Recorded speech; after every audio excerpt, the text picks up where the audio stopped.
Journey to the West. Journey to the West is one of China's four great classical novels. It has massively influenced so much modern media, with its most influential character being Sun Wukong. Despite how amazing and influential Sun Wukong is, he is not the main character of the story. The story revolves around a monk named Xuanzang, but he isn't even mentioned for the first 7 chapters. Instead, they're dedicated to the antics of Sun Wukong and how he was born from a rock and became Monkey King, trains to become immortal under an immortal Taoist sage, becomes immortal a few more times by crossing his name out in the Book of Life and Death and eating and drinking some immortal fruits, wines and pills. He also has his mortality burned away in a heavenly furnace, all while causing lots of problems for heaven. Ultimately, Sun Wukong's rampage is stopped by Buddha, who traps him under a mountain. The main plot almost begins, but first Buddha spends the next 500 years writing sutras of transcendence and persuasion of goodwill to be taken to the east, as it has become a very sinful land. Then finally our main character is introduced. Xuanzang is a monk who is the reincarnation of the golden cicada, a past disciple of the Buddha and the lucky guy to be chosen to embark on a journey to the west. He is renamed Tripitaka, the same name as the scriptures, and sent on his merry way. On his journey, a few allies are recruited to aid him, the first being Sun Wukong, who was freed by Tripitaka. The mischievous Monkey King's tendency to destroy and cause havoc didn't fade during his imprisonment, so a gold band was placed around Sun Wukong's head,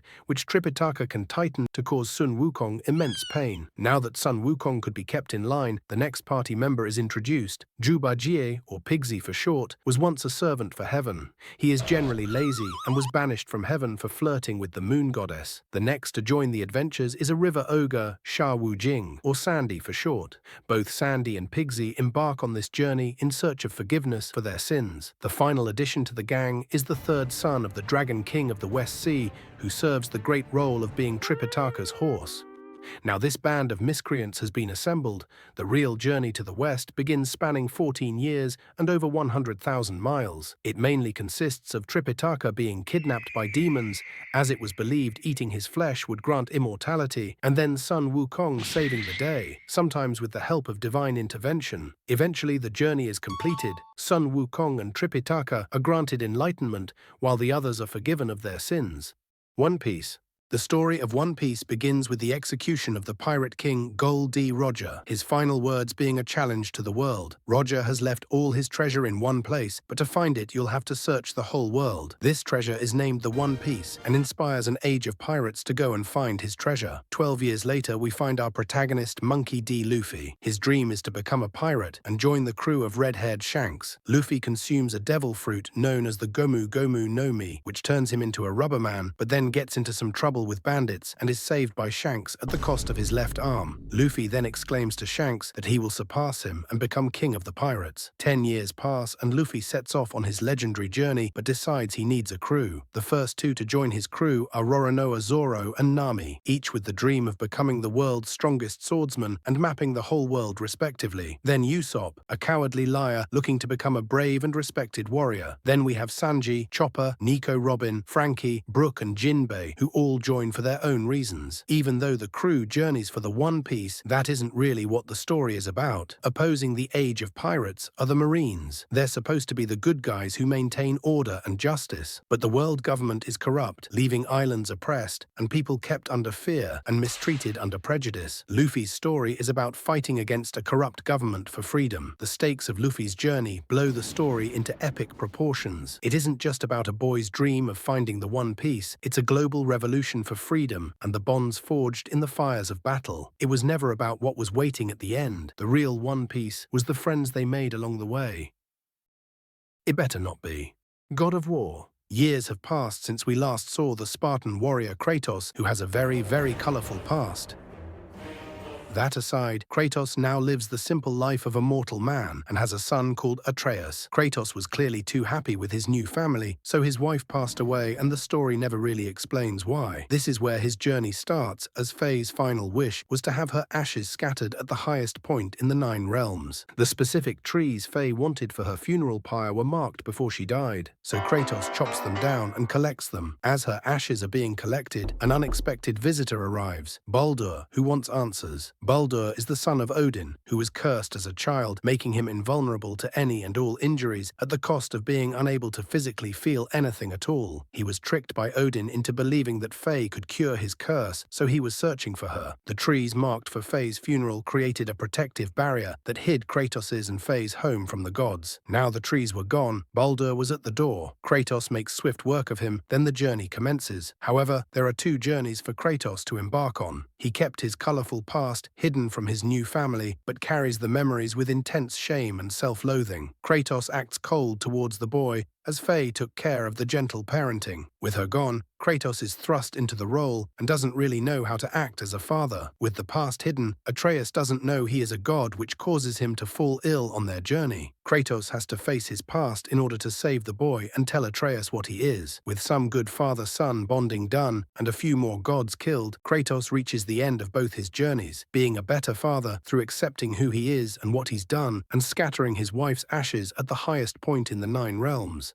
The Dark Tower. The Dark Tower follows Roland Deschain, the last gunslinger, and his epic journey to the Dark Tower. The Dark Tower is the linchpin in the fabric of space-time, meaning its destruction would destroy the universe. Naturally, someone wants to destroy it. The Crimson King wants to tear down the tower and remake the universe in his own image. Initially, Roland's motivation to reach the Dark Tower is instinctual. He doesn't know why he wants to get there, but he knows he'll do anything he can to reach it. To do so, he pursues the man in black across the desert, who is a servant to the Crimson King. The man in black is an enigmatic sorcerer who appears a lot through the story. If only there was a video giving you a brief rundown of the man in black and perhaps any of his other aliases that you could give a watch after this video.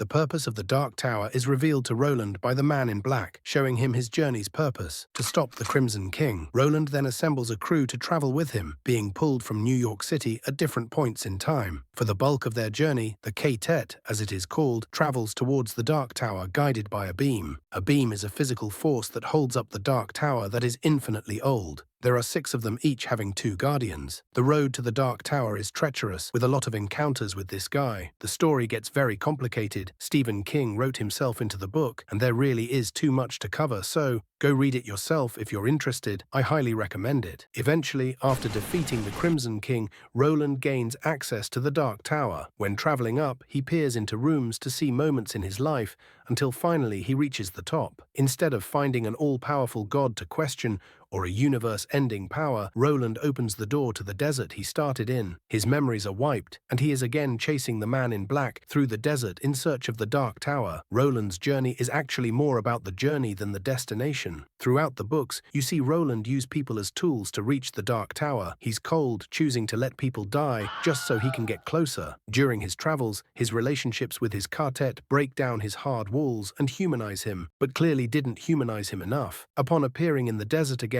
Roland has a special artifact from his past that he had left behind before, showing that this time when he reaches the Dark Tower, he'll finally be ready to finish the cycle.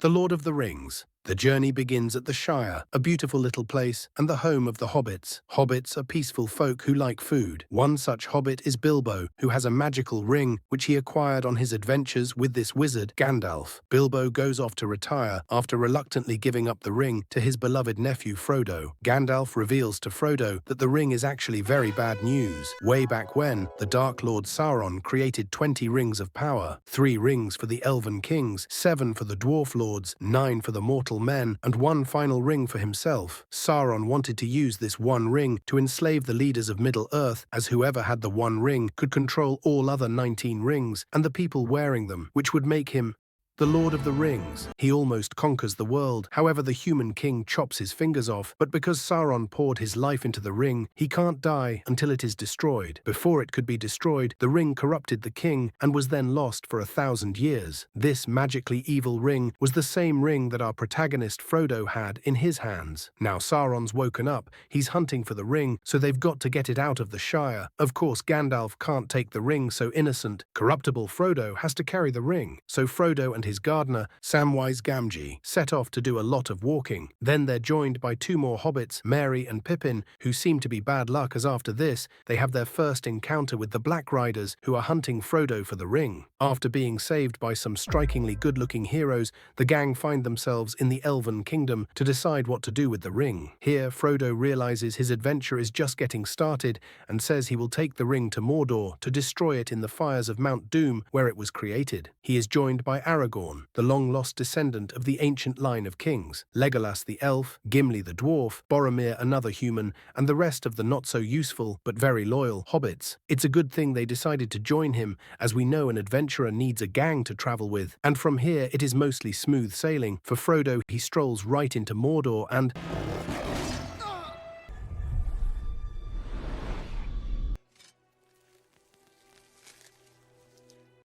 maybe not so smooth sailing. Due to the ring's influence, Frodo decides he has to go alone to Mordor and sets off without his party, but not before Sam catches up to him and they embark together guided by a creature named Gollum. Eventually, Frodo makes it to the fires of Mount Doom, but after such a long journey, Frodo has caved to the ring's influence and refuses to throw it into the fire. Gollum fights Frodo for the ring and ultimately falls into the fire with the ring, becoming the real hero that saved Middle-earth. JoJo's Part 3. This journey starts where all good journeys start, prison. Our protagonist Jotaro is here because he believes that he is haunted by an evil ghost. His grandfather Joseph comes with his friend from Egypt, Muhammad Avdol, to set him straight. They reveal that he isn't haunted. He has a stand named Star Platinum, which is a psychic manifestation of a person's life energy and only visible to the owner and other users. They both reveal their own stands and explain why they are appearing. Dio Brando is back. Dio has been underwater for a century and was thought to be dead, but survived attached to Joseph's grandfather's body, Jonathan Joestar. They're quickly joined by Kakyoin, a high schooler and stand user like Jotaro. He was being controlled by Dio, but a quick beating from Star Platinum fixes him. Then he joins the squad on their journey to destroy Dio. The problem is that Jotaro's mother Holly's stand is killing her as she is too kind and gentle to control it, and in 50 days, she will kick the bucket. The only solution for our heroes is to journey to Egypt and put Dio back in that coffin. On their way to Dio, one final member joins, named Polnareff, who also had to have Dio beat out of him. With the gang fully assembled, they make their way to Dio. Along the way, they fight things like a car, the sun, and a baby. Their adventure is pretty bizarre, but eventually they make it to Egypt to face off against Dio. He farms at the top of some stairs to intimidate Polnareff, but is interrupted by the other Crusaders. The final fight begins, and Kakyoin dies, but not before figuring out Dio's stand's secret, that it can stop time, and tries to warn the others.